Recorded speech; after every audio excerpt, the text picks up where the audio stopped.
Hello and welcome to our program, Faith Matters. On this show, we ask three local religious leaders to come in and opine on a variety of topics that are important to the community. I'd like to welcome our guests, Mohammed Ziola from the Islamic Center of Rockland County. Thank you. Rabbi Paul Curlin from Congregation Shir Shalom, and Reverend Richard Hasselback, the pastor of Clarkstown Reformed Church. Welcome, gentlemen. Thank you. Thank you very much. It's a pleasure to be here.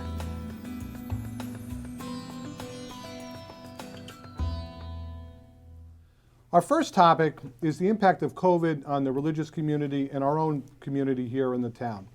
During the first season of this program, I asked these three religious leaders to talk about the impact of COVID and what it was having on their congregations as they were going through the pandemic.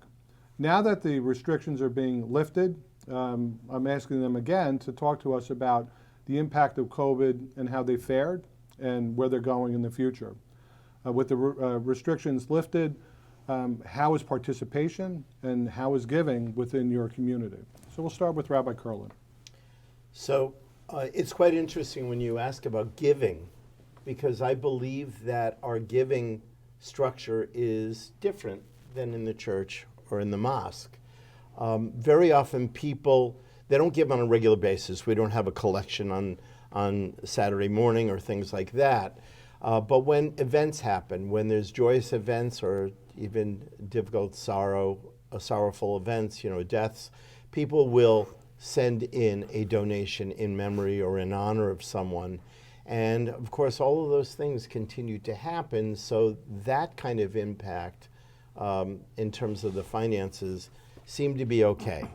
I also want to be honest with you that with so much of the building closed down, there were certain things we saved funds on. Electricity, air conditioning, heating, all of those type of things. So that's worked well.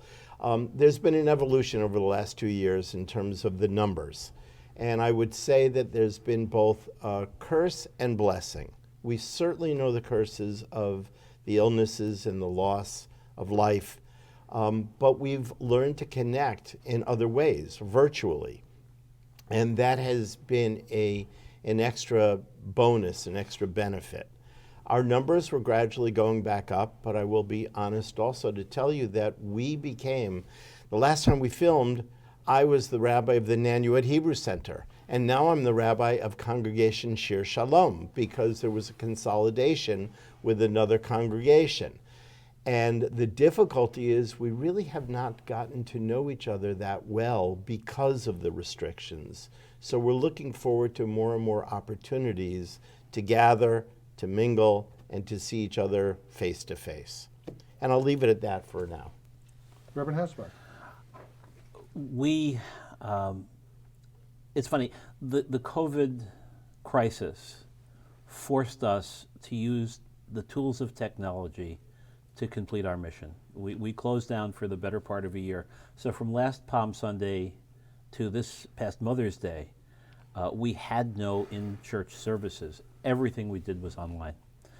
And that caused us to worry that when we came back, what would we find? Would we have a congregation left? One of my colleagues, another pastor in the area, said, you can't close down too long or nobody come back. And what we found is that not only have loads of people come back to church, we're doing better than ever right now.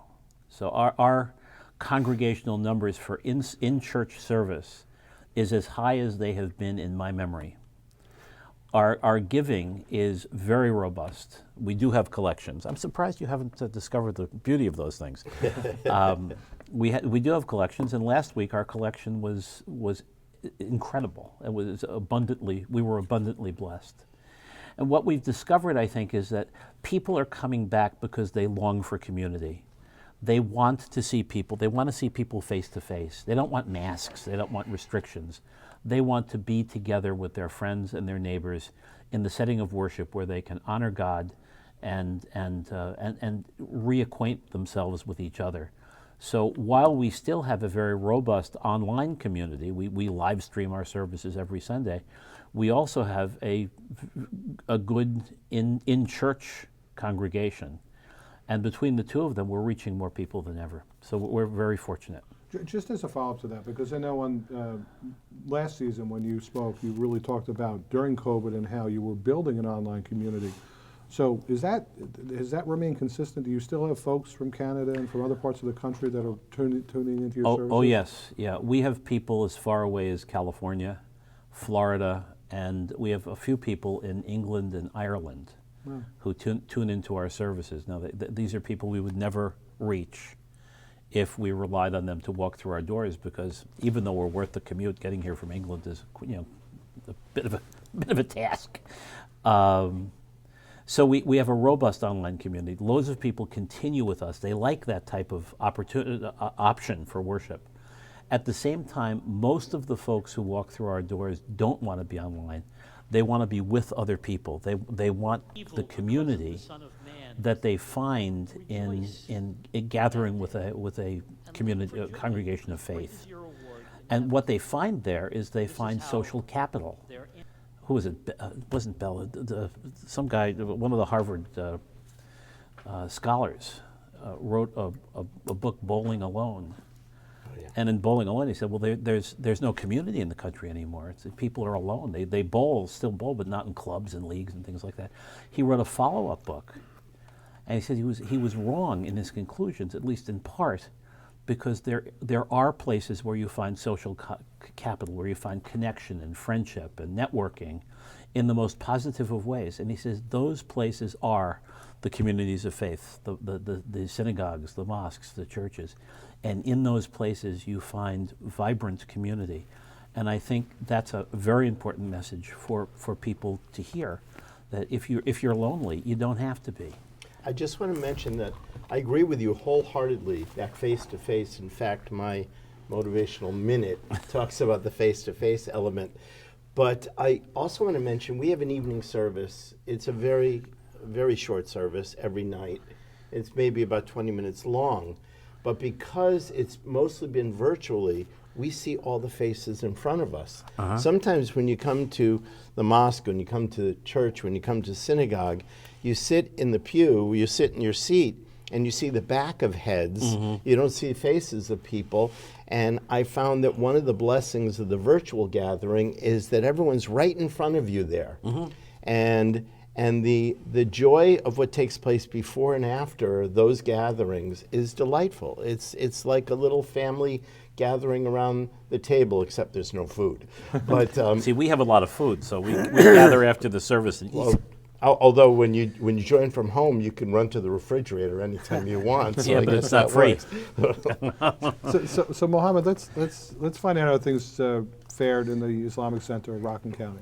At Islamic Center, we never stop the services because we have 5 times prayers. Yes, people, their strength may be a little lower than usual, but we have 5 times prayer. One is a early morning prayer, like at 5 o'clock, and then afternoon, late afternoon, evening, and late evening. So people constantly coming. The only thing is that when the restrictions was there, so we have a 6 foot distance. Then we reduced it to 3 feet. Okay, and still people are coming, and we have prayer mats. They bring their own prayer mask. So and the collection for the donation, we have a little less, but still because of that, there are not that many people coming, especially on Fridays. Friday sermon is, like we used to have, like 200 people, but now it's coming like 150, 100. Close to 175. So we have, back the, donation is coming back. But as you know, we have a zakat for 2.5% of your saving, whatever the saving you have throughout the year. In a month, or usually in the month of Ramadan, people, give their zakat. So we got the zakat, and sadaqah is all year around. People are giving their boxes in the mosque. And we collect those, and throughout the year we distribute to the people, needy people, whoever comes. We interview them. We see that what are their needs and how we can help. And usually, we didn't stop the service. We are giving a funeral services in the mosque. instead of people sitting there and eating food, we have boxes. We distribute the boxes. So we adjusted ourselves with this pandemic, but now we are glad that it's coming back. Hopefully this Sunday we have a board meeting and we're gonna decide to take the mask out and go back to normal, because Ramadan is coming too. Ramadan will start in April 3rd or 2nd. So we're gonna have an evening prayer which is called Tarawih. So a lot of people come to that, and so we are ready to go back to normal. I'm looking forward to getting over to all of your places again, but certainly, for Eid, probably Yeah, coming sure. up as well. Yeah, you came in before, like most of the time. So sure, Eid, you can come in, and one of the Fridays you can come and talk to the congregation. They will be very happy to see the local officials there. So we're coming up on our first break. So after the break, we're going to discuss a really disturbing national trend about the real dramatic rise in hate crimes and violence. Stay tuned.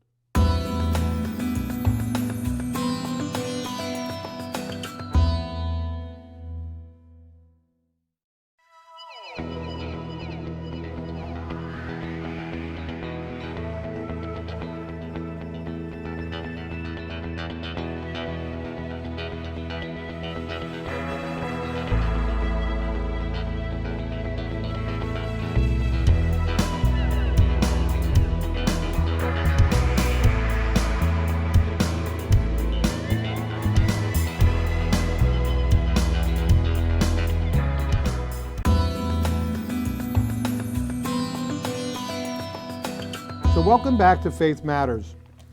Every summer, the FBI releases a report on the instances of hate crimes and ethnic violence in the United States. The report for 2020 is the most recent statistics that we have, but it shows the continuation of a really disturbing trend. For the last 12 years, we've seen a rise in hate crimes and violence across the United States. The most recent report that reflects 2019, that was released in August of 2020, demonstrates that there was a 6% increase in hate crimes and ethnic violence crimes across the United States. The reported number of hate crimes was almost 8,000, and it was a pretty significant rise. Of those crimes that were reported, there were 62% of those actually targeted ethnicities. There was a fairly significant rise, a very dramatic rise in violence and hate crimes that were reported, anti-Asian, anti-Buddhist, anti-Sikh crimes. There was also a rise in anti-white and a precipitous rise in anti-black crimes as well, reported to the FBI from policing agencies across the country. So really my question to each of you is, as we're seeing these rise in hate crimes, and we're also seeing a rise historically in religious crimes, religious bias, although this report interestingly showed a drop in religious crimes across that reporting year, which was kind of curious and odd, because we've seen a consistent rise in religious hate crimes. But that might be the only good news we're seeing, because there really was a dramatic rise, and this is reflected for 2019. So my question is, what do you think this means, and are you this is certainly a trend with violence and hate across our country, and are you seeing it locally as well? Mohammed, why don't we start with you? I always say that if you are always afraid of unknown. So if you have interfaith discussions, and our national leaders, our state leaders, and our local leaders like this type of meeting, and this message goes across the nation, we can reduce this type of hate crime. Because unfortunately, I don't know that because of the U.S. policies, because of the state policies, I don't know what are these reasons. These reasons definitely our national leaders has to look into that and see that how we can educate people. The education is the most important thing, that Buddhists are not hurting the society, or they are most peace-loving people. I don't know who's gonna go and try to hurt them. Same thing like other nations too. That we like Muslims. We don't believe in violence. We don't want to hurt. If people are coming to the mosque, people are going to the churches and synagogues, they will learn, and especially our political leaders, because they have to understand. I don't know whether they purposely don't talk about this or they are ignorant of this, because we got to educate our entire nation that the hate is not going to solve the problem. If or maybe our political policies throughout the world may be creating hate. Who knows? So this way we got to address this issue on the national level, on the state level, on the local level. And I'm glad that we are sitting, 3 religious leaders talking about this, interaction. Once we have interaction, like you come into George, you come to our mosque, okay? People see you, you're not a Muslim, but people see you as a leader and listen to you. And they don't, curse you or anything like that. But this is the way we can educate our communities, our nation, and hopefully reduce the hate crime. I totally agree with you. And in fact, when I wrote down in my notes, I wrote down the phrase, fear of the unknown. Mm-hmm. Exactly what you said. But there's also, sometimes fear is created by some other source, whatever it might be. And whenever people start to feel that sense of fear, they start playing the blame game. And they're looking for someone to point fingers at. And sadly, this has been throughout human history, that there's always somebody that's blamed, even if they really have nothing to do with what's going on, especially if it's not real fear, it's just something that was concocted or so. The misconceptions all the time.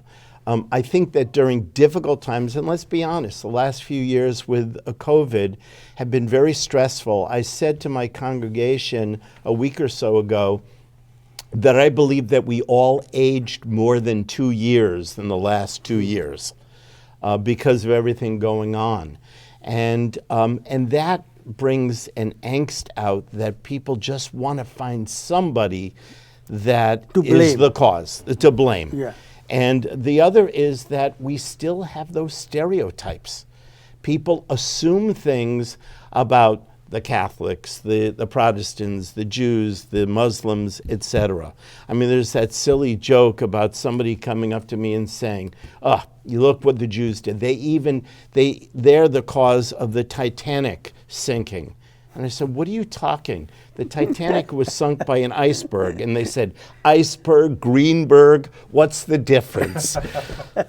But those stereotypes that you'll grab onto it and you will believe what you want to believe and you will not let facts get in the way. Exactly. And so I totally agree with you in terms of education. And just sitting next to you right now is a blessing to me because I have a face that I can connect to the beautiful Muslim world. As a matter of fact, you are in the Reformed Church on the West Nyack Road, right? Right. And we have rented this church for at least, I would say, 10 years.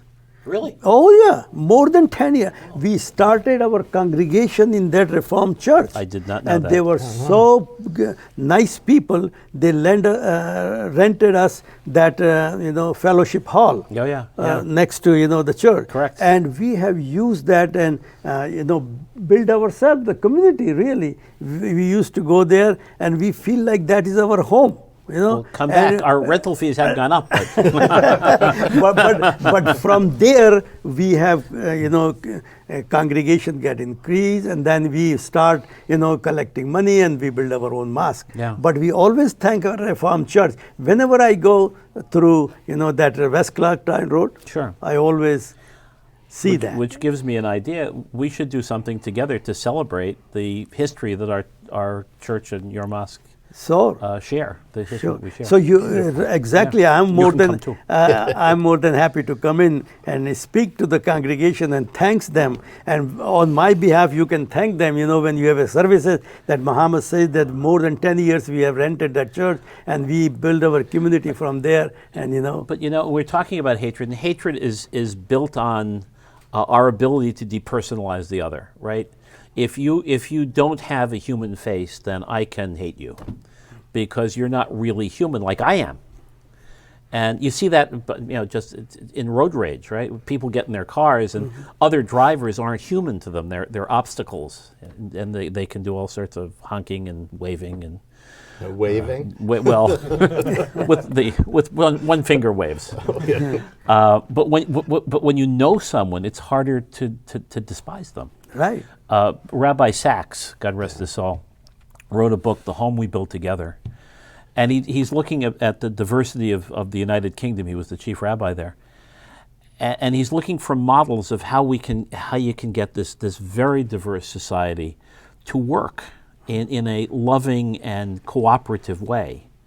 And he goes through the different metaphors, the melting pot and the patchwork quilt and stuff like that. And he arrives at his own metaphor, the home we build together. If we work together to build the community in positive ways, it's hard to despise the guy who's picking up trash at the park next to you. It's hard to hate a coworker who's working with you to build a better world.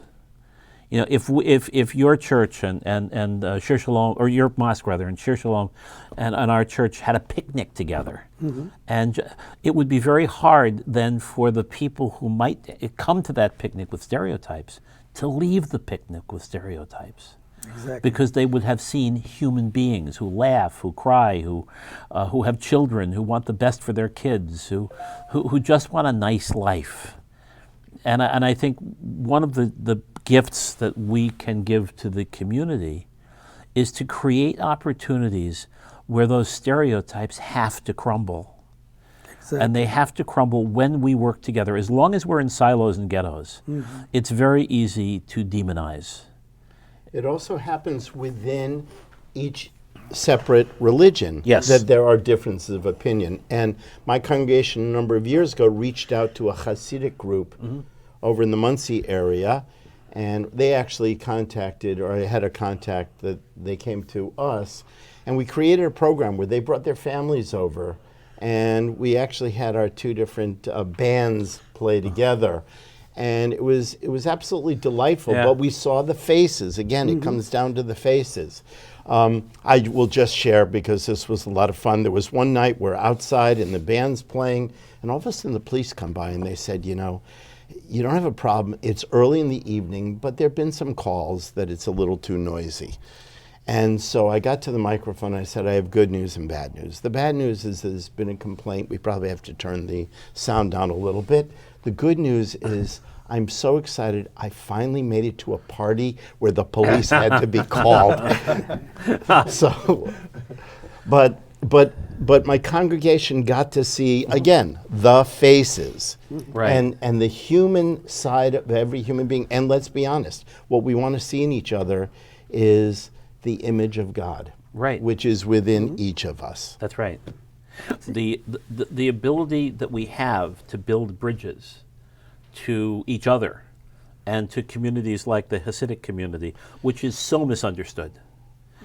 That ability gives us a tremendous opportunity for the good, Right. because we can do concrete things. We're not going to solve world hatred, but if we get rid of a little bit of hatred, that's enough. See, like I give you example, George, like your office called me the other day. A neighbor, somebody passed away over there, and they have a small driveway. So they want to park in the mosque. I saw Susan call me. I said, sure, no problem. My pleasure. As a matter of fact, I went there that day, and the police car was there. I told both policemen that a parking lot is available. Doors are open anytime somebody want to park there. So this is the way you have a trust. Now this neighbor knows that yes, we have no objection. Same thing before. Another time, one call came in. They have a birthday party. They want to park there. No problem. We are there to help. Yeah. So maybe one of the things we can bring out of this conference that we're having today is some homework for us to do. And Right. that homework is the three of us, why don't we sit down off camera and begin to plan a few events, maybe Yes. one a quarter or one and Sure, a half even. sure. Let's not, where we can get all of our congregations together, maybe with some other with the Hasidim, and Right. just have one great big gathering Right. where people can enjoy each other's company and get to know each other as people, as image bearers of Right. the God who created each one of us. Right. One of the things I think we can all agree upon is that while there is a rise in hate crimes, it doesn't sound like locally we've seen that at least directed towards That's right. your congregations, and that's some good news. But there's a lot of more work that we need to do. But really, it sounds like the change begins with each one of us individually, and that's pretty much what you're kind Yes. of saying. And being proactive allows us to create bonds before somebody finds a reason to be angry here, there, or here. And Yeah. if we just put a plug in too for the CARES unit, what the town of Clarkstown has done by creating the CARES unit, which is a police unit that has a mission of keeping houses of worship safe. It creates a safe space in which we can work. So knowing that they're there, that the town has our back, so to speak, we can begin to do things really creatively to Yeah, advance definitely. our common mission, which is to help others, to help ourselves see the face of God in the faces of each of the people we meet. So we'll leave it there, and we're gonna, the way we've been ending this program when we started it last season was to give a motivational moment. We're making it a motivational minute. So we'll start off with each of our guests will offer a motivational message that'll go about a minute, and we're gonna start with Rabbi Kurlan. So I have stolen something from Paulo. I can't pronounce his last name. Coelho. He wrote The Alchemist. Coelho. Coelho, thank you. And he wrote the following. A young couple moved into a new house. And the next morning, while they were eating breakfast, the young woman saw her neighbor hanging the washing outside. The laundry is not very clean. She doesn't know how to wash correctly. Perhaps she needs better soap powder. Her husband looked on, remaining silent. Every time her neighbor hung her washing out to dry, the young woman made the same comments. A month later, the woman was surprised to see nice, clean wash on the line and said to her husband, "Look, she's finally learned how to wash correctly. I wonder who taught her this." And the husband replied, "I got up early this morning and cleaned our windows." And so it is with life. What we see when watching others depends on the clarity of the window through which we look. So don't be too quick to judge others, especially if your perspective of life is clouded by anger, jealousy, negativity, or unfulfilled desires. Judging a person does not define who they are. It defines who you are. Thank you. Reverend Hasselbeck. It's hard to follow. Hey, I didn't write it. That beautiful. So I'm just going to turn to the second book of Chronicles, chapter 7, where Solomon's built his temple, and he's prayed that God would bless it. And one of the responses is, when you guys stray, here's what you have to do to get back on course.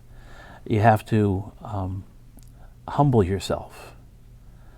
You have to pray. You have to seek the face of God. And there are a few other things there too, but I just want to focus on those three things. Humble yourself. Because the word humble comes from the Latin humus, and it means soil, right? Where is the soil out of which the best within us can grow? Because I think that's what humility is. It's finding that soil. And it's not in our ego. It's in our hearts. It's finding a humble heart out of which God's love and power can take root and grow. We know that love and power is there because we've been told it is. We've been told that we are made as image bearers of God. So just to be humble is to let the ego go. I want and I need and I insist on, and it's my way or the highway. All that is rubbish. What we need to do is find that place within us, which is the power of God, and let the seed of divinity grow within our humanity so that we might be better image bearers. And part of that then allows us to seek the face of God in each other. Because if I'm an image bearer, so are you. And Mohammed, so are you. And George, so are you. So we seek the face of God when we realize that the people around us who we could hate if we see them as other are really our brothers and sisters, and we need to love them and find in them what God has planted in their hearts, which is also the power and the presence of God. Thank you for that. Mohammed. Yes, like a faith, if you have a faith, a Muslim faith, that doesn't teach us to hate anybody, to curse anybody, to not talk nicely anybody. The 5-time prayers are for the God, but God said this prayers is for me, but your action, your we call in Arabic akhlaq, meaning your behavior is for the humanity. So you got to please me as well as you got to please the humanity. The book, our Quran says that if somebody kill one person, you kill the entire nation. Think about that, that teaching is that it means that you don't hurt anybody.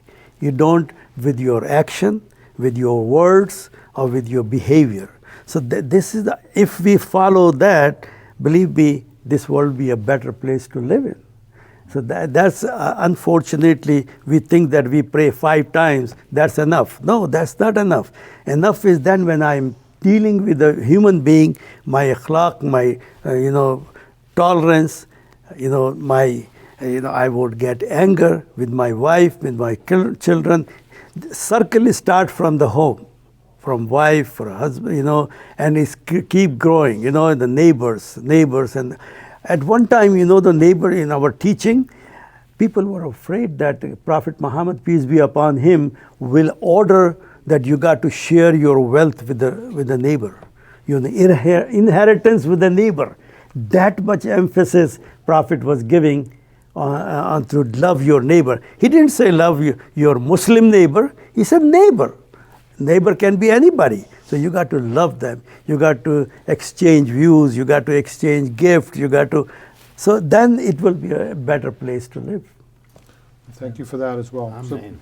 So this is beautiful motivational moments, and I want to thank you for that. So it's really all the time that we have for today. I want to thank my 3 wonderful guests, Mohammed Ziola from the Islamic Center of Rockland County, Rabbi Paul Curlin from Congregation Shir Shalom, and Reverend Richard Hasselback from the Clarkstown Reformed Church. Thank you very much. Thank you. Thank you very much. Thank you, everybody. Thank We you. appreciate that. So until next time, thanks for joining us on this episode of Faith Matters.